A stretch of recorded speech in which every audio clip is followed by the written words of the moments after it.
بسم الله الرحمن الرحیم. نن زمونږ د قرآن پاک د ترجمه سبق نمبر 9 دی او سوره بقره شروع کړې ده. سوره بقره مدنی سورت ته او 280 آیاتونه دي پکې او 40 رکوګانې دي پکې. نن به ان شاء الله مونږه آیت نمبر 6 دا آیت نمبر 6 نه واخله تر آیت نمبر 7 یعنی شپږم آیات او اووم آیات دا دوه آیاتونه به ان شاء الله نن موږ لفظي ترجمه به وایو او لږ ډېر به پکې دا صیغې هم حل کو او ورسره به مختصر تفسیر کو. بیا ان شاء الله چې کله موږ ترکیب کو نو بیا په ترکیب کې بیا تفصیلی صیغې حل کو. نو دا خو زمونږ تفسیر د عوامو د پاره دی دا ترجمه او تفسیر. نو دې کې به کوشش کو چې داسې خبرې پکې وکړو چې هغې نه عوامو ته فایده ورسي. نو اول مونږ تلاوت کو. اعوذ بالله من الشیطان الرجیم بسم الله الرحمن الرحیم إن الذين كفروا سواء عليهم أأنذرتهم أم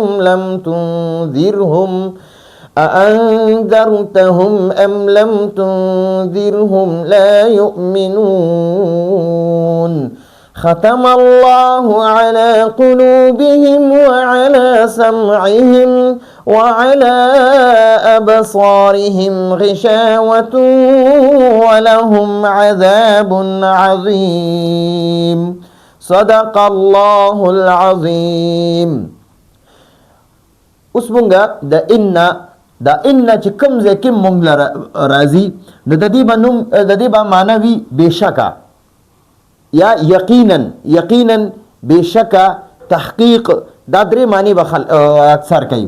نو یقینا یا بېشکه الذین دا الذین چې دی که نه الذین دا د الذی جمع ده. الذی د یو کس د پاره راځي الذی او د دوو د پاره راځي اللذانی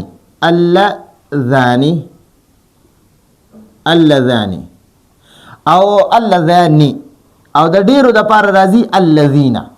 نو دا الذین دیتا اسم موصول وی، اسم موصول ورته وی. او دا الذین معنی را کم خلق چی ان بشکا الذین یا ان الذین بشکا کم خلق چی کفرو کافران شول انکار وکړو کفر اختیار کو. او یعنی دا کفرو چې ده کنه کفرو دا د کفاره جمع دی. دا کفاره دا فعل ماضی ده. کفاره معنی ده یو سړی انکار وکړو یا یو سړی کفر وکړو. کفاره د دې تسنیه راځي کفرا دا الف ور سمخه ته راځي. د دې معنی ده دوه سړو کفر وکړو یا دوه سړو انکار وکړو.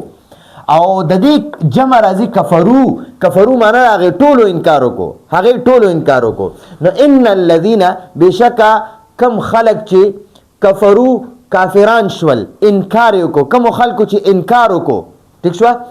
سواء برابر ده یا یو خبره ده. نو سواء علیهم سواء معنی ده برابر ده یا یو خبره ده علیهم په هغوی یعنی د هغوی په حق کې یو خبره ده او یعنی برابر خبره ده. دا حمزه نه دی، حمزه دا استفهامیه دی یا مصدریه دی. خو دلته استفهامیه چې موږ واخلو او د دې یو جمله ده یو آیات دی په هغې کې دا حمزه م راغی او ام راغی ام نو بیا به د دې معنی مونږ کو کچرته د دې حمزه معنی به مونږ کو کچرته دا ام نه وی راغلی که نه دا ام نه وی راغلی. نو بیا به د دې حمزه مونږ معنی کوله آیا انذرتهم ته هغوی یری هغه سوال خلک کوي که نه یعنی آیا ته دا پلانې یری نو دغه شانته بیا معنا راتله. خو دلته پکې ام راغی که نه نو د دې دا حمزه چې دی د ده معنی به اوس مونږ کو کچرته انذرته تا او یرول هم هغوی یعنی هغوی دی د دوزخ د اور نه او یرول یا د الله پاک د عذابونو نه دی او یرول. ام یا که لم تنذر تا او نه یرول هغوی او نه یرول لا یؤمنون هغوی ایمان نه راوړي هغوی خبره نه مني هغوی منکرین دي نو ګورئ ان الذين بشکا کم خلق چې کفرو کافران شول یا انکار وکړو کم خلکو چې انکار وکړو سواء علیهم سواء معنا ده یو خبره ده یا برابر ده علیهم د هغوی باره کې یا د هغوی په حق کې معنا ده کچرتا انذرتا دا انذرتا نه دی جی انذرتا دا د فعل ماضی واحد مذکر حاضر صيغه ده انذرتا معنا ده تا او يرول انذرتا تا او يرول او انذرتو معنا ده ما او يرول که په تا باندې پیش راولي کنه دا اصل کې انذرتا دا سره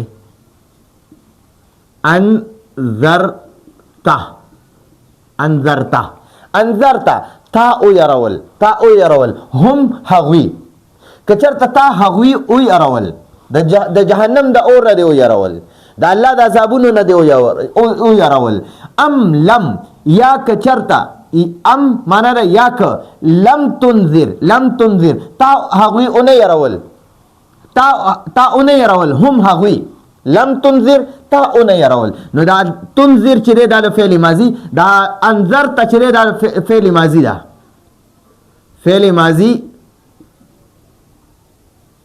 فعل ماضی واحد مذکر غائب صيغه ده واحد مذکر حاضر صيغه ده او تنذر چې تنذر دا د فعل مضارع ده فعل مضارع او عمدق واحد مذکر حاضر ده واحد مذکر حاضر تنذر معنا لم تنذر معنا تیارې لم تنذر معنا تا اون يرول تا اون يرول نو دا لم چې د فعل مضارع معنا ماضی ته اړای ٹھیک شو نو لم تنذر تا هغوی اون يرول لم تنذر تا اون يرول هم هغوی ٹھیک شو نو ګوره کته هغوی یاره او کنه یاره هغه کافران دي ازلی بدبخت کافران دي هغه کته هغه د الله د عذاب نه او یاره او کنه کته هغه د الله پاک د پکړ نه او یاره او کنه ته د هغه د جهنم نه او یاره او کنه خو هغوی لا یؤمنون هغوی ایمان نه وروړي لا یؤمنون نو دا یؤمنون چې ده کنه یؤمنون نو دا یؤمنون دا فعل مضارع ده فعل مضارع او جمع مذکر غائب صيغه ده جمع مذکر غائب د جمع مذکر غائب صيغه ده د کې دا واو ضمیر بارز متصل دی ٹھیک شو خو بیا مونږ وایو یاره دی کې یو هم ضمیر راځي هم ضمیر هغه د هم ضمیر د جمع دی دا هم دغه کافرانو ته راجع دی چې یاره دا کافران نه دي چا چې کفر کړو هغوی ایمان نه راوړي لا یؤمنون هغوی خبره نه مني هغوی ایمان نه راوړي هغوی تا د الله پیغمبر نه مني هغوی لا یؤمنون هغوی په تا ایمان نه راوړي هغوی په الله پاک ایمان نه راوړي ٹھیک شو دا کافران نو ان الذين بشکا کم خلق چې کفرو کافران شول یعنی انکار وکړو سواء علیهم داغوی په حق کې برابر خبره ده یا داغوی د بار ده یو خبره ده انذرت کچرته ته یاره هم هغوی کچرته ته هغوی یاره ام یا لم تنذر تا اون يرول هم هغوی کتا هغوی او يرول او کتا هغوی اون يرول لا یؤمنون هغوی ایمان نه وروړي ٹھیک شو جی ختم الله ختم چې کنه ختم مهر تا وای مهر ٹھیک شو جی لکه څنګه چې زمونږه چرته دفتر ته کاغذ یوسو او ال تک په دس ختم وکيو بیا پیراله مهر مو لګی ٹھیک شو مهر پیراته اوخی نو دغه شان مهر لګولې ده نو ګوره دا ختمه فعل ماضی واحد مذکر غائب صيغه ده او د دې فاعل الله ده نو دا ختم چې کنه ختم نو دا مهر ته وای مهر او لګولو چا لګولو الله جل جلاله نو ختم الله جل جلاله مهر او لګولو نو کلم چې فعل موجود وي او د هغه فاعل موجود وي ٹھیک شو که فعل او فاعل دواړه موجود وي نو بیا به موږ اول د فاعل معنی کو وروسته به د فعل معنی کو هرنګ فعل به مخکې لیکل شوی فاعل به وروسته لیکل شوی فعل به مخکې وي فاعل به وروسته وي خو موږ به معنی د الټا طرف نه کو اول به د فاعل معنی کو وروسته به د فعل معنی کو ٹھیک شو نو موږ وایو الله جل جلاله مهر او لګولو ختم الله جل جلاله مهر او لګولو الله جل جلاله مهر او لګولو علا معنا دا باندې علا معنا دا په یا باندې دلته موږ باندې وکړو باندې. ٹھیک شو. قلوب دا قلوب چې ده کنه دا د قلب جمع ده. قلبون معنا د زړه او قلوب معنا د زړونه. نو دا قلوب جمع ده او قلب واحد دی. ٹھیک شو. نو دلته قلوب راغی قلوب او په ترکیب کې دا قلوب مضاف دی او دا هم مضاف الیه دی. ٹھیک شو. نو دا هم چې دی دا مضاف الیه دی او دا قلوب دا مضاف دی. ٹھیک شو. نو مونږ اول د مضاف الیه معنی کو او وروسته د مضاف معنی کو. قلوبهم د هغوی زړونه، قلوبهم د هغوی زړونو علا معنی ده باندې. ٹھیک شو. نو ختم الله مهر لګولو علی قلوبهم د هغوی زړونو باندې. علی قلوبهم نو اول به د هم معنی کې بیا به د قلوب معنی کې اخره کې به د علا معنی کې. ٹھیک شو. نو د هغوی زړونو باندې ختم الله جل جلاله مهر لګولو علی قلوبهم د هغوی زړونو باندې. دا هم چې هم د کافرانو ته راځي دی چې د دې کافرانو په زړونو الله مهر لګولې دی. دا د څه وجې نه؟ دا د الله سخت نافرمانه او دی ارس لیدل، پیغمبر لیدلو چې دا حق دی او د الله کلام لیدو چې دا حق دی او د هغه ټول معجزې لیدلې چې دا حق دی او بیا هم دی پاغه غور او فکر نه کولو، سوچ په نه کولو. نو الله پاک فرمایل چې ختم الله علی قلوبهم. ای زما نبی کته دا کافران زما د اور نه، زما د نیولو نه، زما د سزاګانو نه یری او کنه یری خو دوی ایمان نه وروړي. وجه سره ختم الله علی قلوبهم، الله د دې په زړونو باندې مهر لګولې دی. ٹھیک شو. نو دا قلوب ولې مخکې کو په سمع باندې او په ابصار باندې؟ ځکه چې دا زړه نه دی، زړه دا د ټول بدن بادشاه دی، دا د ټول بدن سردار دی، رئیس دی. د سترګو، د غوږونو، د دماغو، د لاسونو، د خپو، د اعضاء او جوارحو د ټولو سردار زړه دی. نو کله چې زړه د الله نه ویریږي نو دا ټول اندامونه به د الله نه یریږي. که زړه د الله نه یریږي کنه نو بیا ټول د الله نافرمانه وي. نو حدیث کې راځي و اذا صلحت جسد كله، و چې کله دا زړه ټیک شي کنه نو د وجود ټول اعضاء او جوارح به ټیک شي. و اذا فسدت، کله چې زړه فاسد شي، و اذا فسدا چې کله دا فاسد شي، دا نافرمانه شي، دا ګنده شي، سخا شي، پلید شي، نو فسدت نو ټول جسم، فسدت جسد کله، نو بیا د انسان ټول بدن دا پلید شي، سخا شي، فاسد شي، مردار شي. د الله د نافرمانیانو نه چې کله انسان ګناه کوي د په زړه باندې یو تور ټاکې لګیږي. که دا توبه ونه باسي دا ټاکې غټیږي، دا بیا بار ګناهونه کوي د زړه بالکل تک تور شي. چې کله زړه تک تور شي د الله د نافرمانیانو نه نو بیا د انسان ته ګناه ګناه نه ښکاري او د الله نافرمانی هر وخت کوي. نو چې کله د الله د دې په زړونو مهر ولګولو د دې ګناهونو د وجې نه، د ګناهونو د کثرت د وجې نه او توبه نه وباسي، الله جل جلاله طرف ته رجوع نه کوي، نو بیا دی ته ګناه ښکاري نه. قتل ورته څه ګناه نه ښکاري، بدکاري ورته څه ګناه نه ښکاري، سود ورته ګناه نه ښکاري، بېلمازي ورته ګناه نه ښکاري، روجي خوړل ورته ګناه نه ښکاري، مالدار دی زکات ورکول ورته ګناه نه ښکاري، حج کول ورته ګناه نه ښکاري. ډیر د الله نافرمانیانې کوي هغه ورته ډول ګناه ښکاري نه، هغه د الله نافرمانی ورته اډول نافرمانی ښکاري نه، ځکه د ډیرو ګناهونو د وجې د خپل زړه تک تور کړی دی. نو ځکه اوس دته الله د نیکۍ توفیق نه ورکوي. نو د کافرانو ته چې په دې کافرانو کې ابو جهل، ابو لهب، عتبه، شیبه، لوی چې کوم کافرانو د مکې مکرمې، نو دغه ټولو په زړونو باندې الله مهر لګولو. نبی رسول الله به بار ورتلو، هغې له به دعوت ورکولو او د الله نه به یې یرول. نو الله پاک قرآن نازل کو و ان الذین کفروا، دا هغه خلق دي چې چا کفر وکړو، انکار وکړو، سواء علیهم، د دوی په حق کې دا خبره برابر ده، یو خبره ده، سواء یو خبره ده یا برابر ده، علیهم په هغوی، یعنی د هغوی په باره کې دا برابر ده.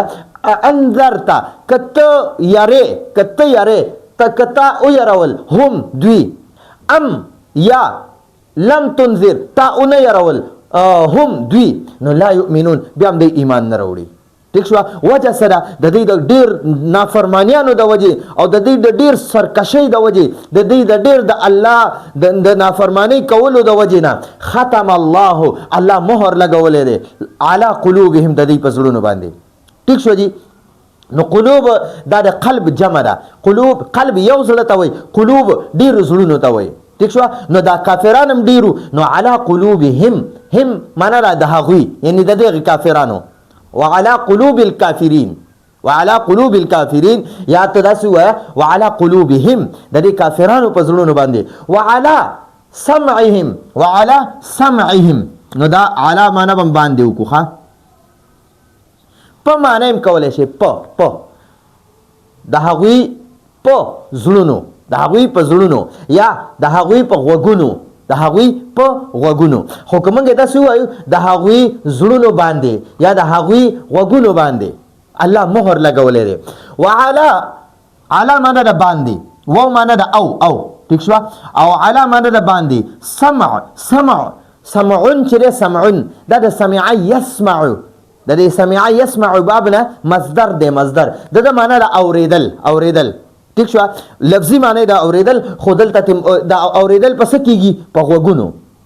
ٹھیک شو. نو دلته غوږونه مراد دي او هم د هغوی یعنی دا کافرانو. ٹھیک شو. نو دا سمع چې دی سمع دا مضاف دی، مصدر مضاف دی، او دا هم چې دی دا مضاف الیه دی، مضاف الیه. نو اول مونږه د مضاف الیه معنی کو، ورسته د مضاف معنی کو ښه. حالانکه په عربی کې اول مضاف وي ورسته مضاف الیه وي، خو ترجمه کې به اول د مضاف الیه معنی کو بیا به د مضاف معنی کو. نو بیا به خپل ترجمه باندې بیا تاسو پوهیږئ. نو ختم الله علی قلوبهم د دې کافرانو په زړونو الله مهر لګولې، وعلى سمعهم او د هغوی په غوږونو باندې. نو سمع نه مراد دلته غوږ دی ښه. د دې سمع نه مراد غوږونه. ٹھیک شو. او قلوب نه مراد زړونه. نو د دې په زړونو باندې الله مهر لګولې دی. وعلى سمعهم او د دې په غوږونو د هغوی غوږونو باندې. ٹھیک شو. الله دغه مهر لګولې دی. ٹھیک شو جی. نو ګورئ علما فرمایي ختم الله على قلوبهم فلا يفقهون الحق.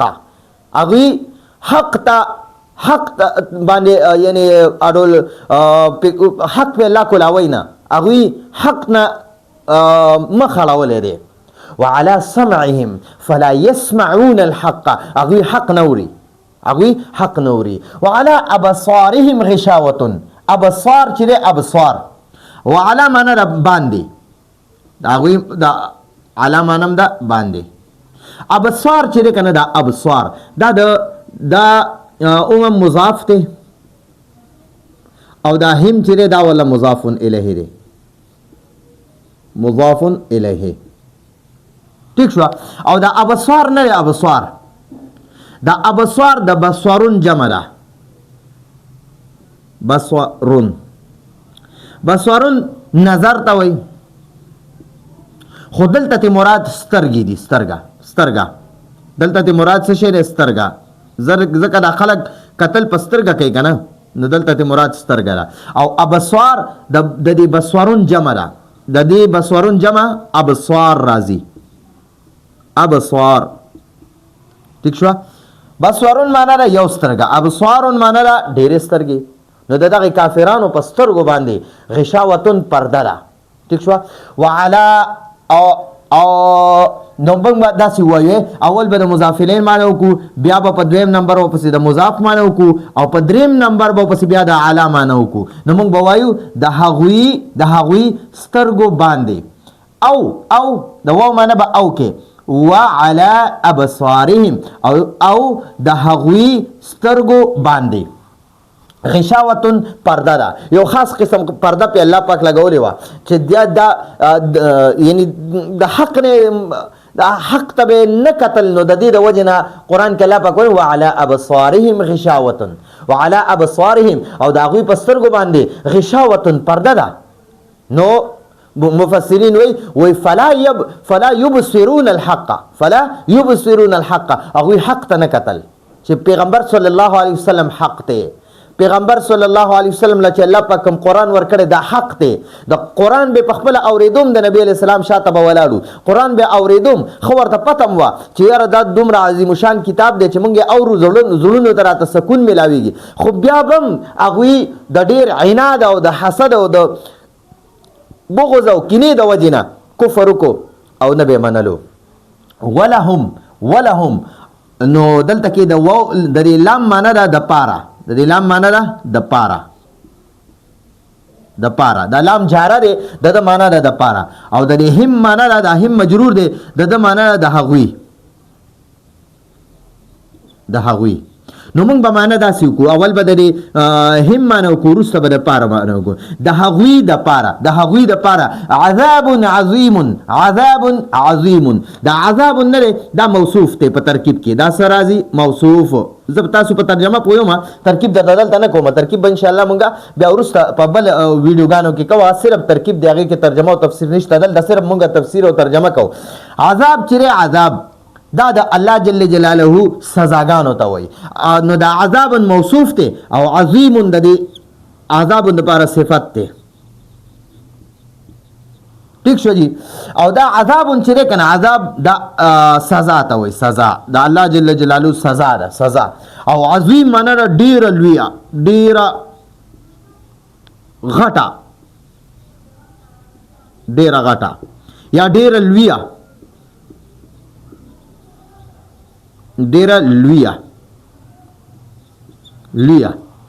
ٹھیک شو نو اول مونږه په ترکیب کې د صفت معنی کو او وروسته بیا د موصوف معنی کو ها د موصوف معنی وروسته کو ٹھیک شو نو مونږ به وایو ولهم او د هغوی دپاره د هم معنی به وروسته وکړي مخکې وکړي او د لام جاره معنی به وروسته وکړي نو مونږ به وایو او د هغوی د هم معنی ده د هغوی لهم معنی ده دپاره د هغوی دپاره عذاب عظیم ډېر غټ عذاب دی ډېر غټ عذاب مقرر شوی دی نو موږ به اول د عظیم معنی وکړو وروسته به د عذاب معنی کوو او په عربۍ کې اول به موصوف وي او وروسته به صفت وي خو موږ به اول د صفت معنی کوو او وروسته به د موصوف معنی کوو ٹھیک شو نو موږ به وایو ولهم او د هغوی لپاره عذاب عظیم ډېر غټ عذاب مقرر کړی شوی دی ولهم عذاب عظیم او د هغوی لپاره ډېر لوی عذاب